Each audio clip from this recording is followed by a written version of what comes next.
বিসমিল্লাহির রহমানির রহিম। আসসালামু আলাইকুম রহমতুল্লাহ। আজকে আমি খুবই সুন্দর একটা ফ্লাওয়ার লটকন তৈরি করে দেখাবো খুবই সহজ উপায়ে। এখানে আমি লটকন তৈরি করার জন্য কাপড় নিয়ে নিয়েছি। তো এখানে এক ফোল্ড করে দিয়ে এভাবে করে আমি ত্রিভুজ শেপ করে দিচ্ছি এবং এখানে আমি মার্ক করে দিচ্ছি। তো এভাবে করে সুন্দর করে মার্ক করে দেওয়ার পরে এখন আমি কেটে নেব। তো আপনারা এখানে কতটুকু কাপড় এভাবে করে ফোল্ড করবেন সেটা ডিপেন্ড করছে আপনারা কতটুকু পরিমাণ ফ্লাওয়ার লটকনটা লম্বা করতে চান। তো আমি এখানে যেহেতু একটু ছোট করে করব, যার কারণে আমি এখানে এতটুকু পরিমাণ কাপড় কেটে নিয়েছি এবং এভাবে করে একটা কাপড় কেটে নেওয়ার পরে আমি আরেকটা ফুল তৈরি করার জন্য এখানে কাপড় বসিয়ে নিয়েছি এবং এভাবে করে আমি বসিয়ে দিব এবং এখানে কেটে নিব। এখন এখানে আমি ত্রিভুজ শেপ করে দিচ্ছি এবং এখানে আরও একটা ফোল্ড করে দিয়ে ওই একইভাবে আমি সুন্দর করে ত্রিভুজ শেপ করে দেওয়ার পরে ওই কোণা থেকে ধরে এভাবে করে মার্ক করে দিব। এখানে আপনারা ছোট বড় করে মার্ক করতে পারেন, যার কারণে আপনাদেরকে বেশি করে কাপড় নিতে হবে যদি বড় করতে চান, আর যদি ছোট করতে চান তাহলে কম করে কাপড় নেবেন। তো এখানে আমি 1.5 ইঞ্চি পরিমাণ মার্ক করে দিয়ে সুন্দর করে কেটে নিচ্ছি। তো আলহামদুলিল্লাহ এখানে আমার সুন্দর করে কাটা কমপ্লিট। খুব ভালো করে শেপ মতো আমি কেটে নিয়েছি। এখন অ্যাকচুয়ালি এখানে আমার 4 পার্ট বের হয়ে গেছে। তো 4 পার্ট কাপড় অ্যাকচুয়ালি 2টা ফুল তৈরি করার জন্য আমাদের কাজে লাগবে। আমাদের অ্যাকচুয়ালি একটা ফুলের জন্য 2টা পার্ট দরকার। তো এখানে আমি প্রথমে 2 পার্ট নিয়ে নিব। 2 পার্ট নিয়ে ভিতরের দিকে সোজা সাইড এবং উপরের দিকে উল্টা সাইড করে নিতে হবে। উল্টা সাইড করে নিয়ে এখানে আমি সেলাই করে নিব এবং সেলাই করার ক্ষেত্রে আপনারা খেয়াল করবেন এখানে কিন্তু অল্প পরিমাণ কাপড় বাদ রেখে আপনাদের সেলাইটা করে নিতে হবে। তো এখানে ঘুরিয়ে ঘুরিয়ে আমি সেলাই করে দিচ্ছি এবং এখানে অল্প পরিমাণ কাপড় বাদ রেখেছি কারণ আমাদেরকে উল্টিয়ে দিতে হবে। ওই অল্প পরিমাণ ফাঁকা স্পেস দিয়ে আমাদেরকে উল্টে দিতে হবে, মানে সোজা করে নিতে হবে। ঠিক একইভাবে আমি আরেকটা ফুল তৈরি করার জন্য সুন্দর করে সেলাই করে নিলাম এবং এক্সট্রা পোর্শনগুলো এভাবে করে কেটে নিচ্ছি।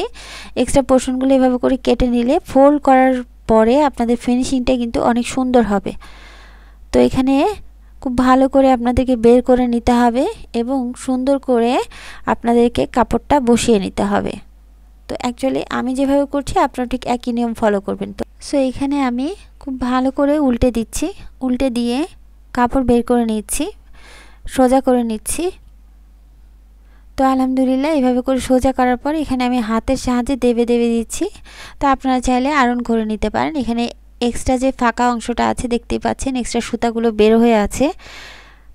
তো এখানে আমি খুব ভালো করে হাতের সাহায্যে সুন্দর করে দেবে দিচ্ছি।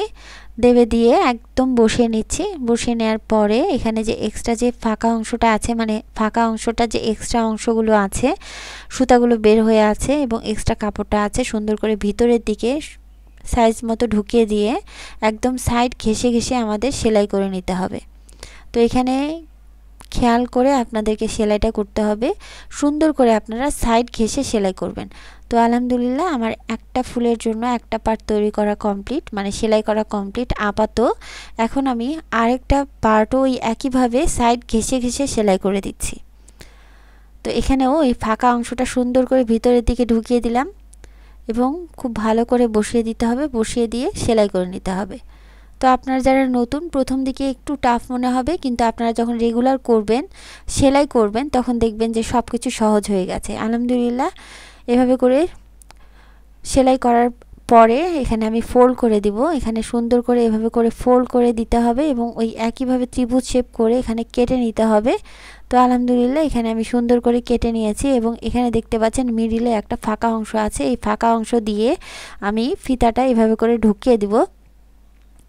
এখানে যেহেতু আমি ফিতা তৈরি করছি, এখানে যখন আপনারা ডরি ফিতা দেবেন তখন কিন্তু ডিফারেন্ট হবে। এখানে যেহেতু ফিতা দিচ্ছি তো আমি এভাবে করে সুন্দর করে ফিতাটাকে ফোল্ড করে দিয়েছি।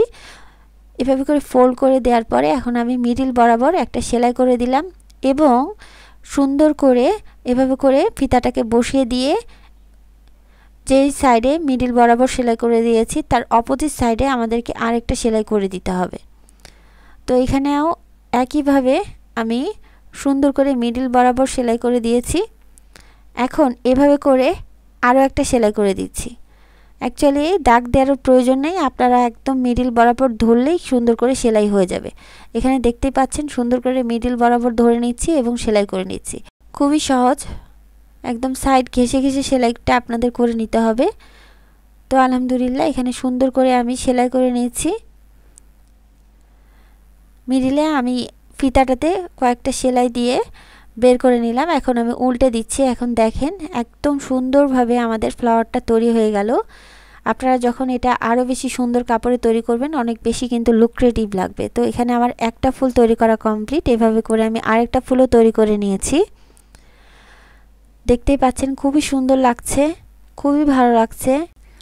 সো এখানে এক্সট্রা যে সুতাগুলো আছে এই সুতাগুলো আমাদের ফিনিশিংভাবে কেটে নিতে হবে। এখানে দেখতে পাচ্ছেন কাটার ক্ষেত্রে খুবই আপনাদের খেয়াল করতে হবে, মেইন কাপড়টাও কেটে যেতে পারে। যার কারণে এখানে আমি একটা লাইটার ইউজ করব। লাইটার দিয়ে আমি এক্সট্রা সুতাগুলো লক করে নেব। এখানে দেখতে পাচ্ছেন আমি যেভাবে করছি আপনারা ঠিক কিন্তু একই নিয়ম ফলো করে সুন্দর করে এটা করে নিতে পারেন। আপনাদের ফিনিশিংটা, ফুলের ফিনিশিংটা একদম খুবই সুন্দর হবে। যাই হোক, এখানে আমি 4টা ফুল তৈরি করে নিয়েছি। খুবই সুন্দরভাবে আমি এই ফুলগুলো তৈরি করে নিয়েছি। আপনারা কিন্তু এই নিয়ম ফলো করে আপনাদের বাচ্চার জন্য সুন্দর করে জামার মধ্যে এই লটকনটা তৈরি করে নিতে পারেন। আমি অ্যাকচুয়ালি এটা একটা বেবি ড্রেসের মধ্যে তৈরি করে নিয়েছি। তো আমি এই ভিডিওটা ইনশাআল্লাহ আপলোড করব। বলবো যে আমার চ্যানেলের সাথেই থাকুন। এখানে দেখতেই পাচ্ছেন খুবই সুন্দর লাগছে, খুবই ভালো লাগছে। তো ভালো থাকুন। আল্লাহ আমাদের সবাইকে ভালো রাখুন। আসসালামু আলাইকুম ওয়া রাহমাতুল্লাহ।